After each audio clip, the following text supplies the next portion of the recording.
অবিশ্বাস্য হলেও সত্যি যে বিজ্ঞানীরা এমন এক ধরনের কাপড় তৈরি করতে সক্ষম হয়েছেন যেটা মানুষকে ছদ্মবেশের মাধ্যমে অদৃশ্য করে রাখবে। আর এই প্রযুক্তির পরীক্ষামূলক ব্যবহারে ইতোমধ্যে সফল হয়েছে ব্রিটিশ সেনাবাহিনী। নতুন আবিষ্কৃত এই কাপড়ে রয়েছে ছোট ছোট লাইট সেন্সিং সেল, যা প্রতিপক্ষের দৃষ্টি থেকে অদৃশ্য হওয়ার সুবিধা দেয় এবং স্বয়ংক্রিয়ভাবে পরিবেশের সঙ্গে মানিয়ে পোশাকের রং পরিবর্তন করতেও সক্ষম। রং চিহ্নিত করার পর একটি ইলেকট্রিক সিগন্যালিং সঞ্চারিত হয় এই কাপড়ের মধ্যে।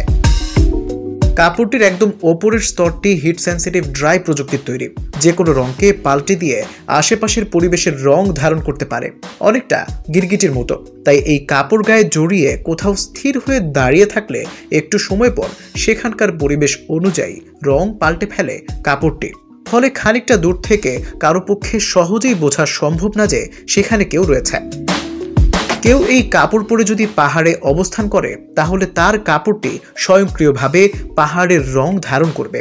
আরও আজব ব্যাপার হচ্ছে, শত্রুপক্ষের ইনফ্রারেড ট্র্যাকার বা তাপ সচেষ্ট গ্যাজেটের মাধ্যমেও তা শনাক্ত করা সম্ভব হবে না। পরিবেশের ছদ্মবেশে অদৃশ্য হওয়ার এই কাপড়টি উদ্ভাবন করেছেন যুক্তরাষ্ট্রের ইলিনয় বিশ্ববিদ্যালয় ও ম্যাসাচুসেটস ইনস্টিটিউট অফ টেকনোলজির গবেষকেরা। এই প্রসঙ্গে প্রতিষ্ঠানের ইঞ্জিনিয়ারিং বিভাগের অধ্যাপক ঝান্নি ঝাও বলেছেন, ছদ্মবেশে অদৃশ্য হওয়ার সামরিক এই আবরণ উদ্ভাবন করতে পেরে আমরা খুবই সন্তুষ্ট।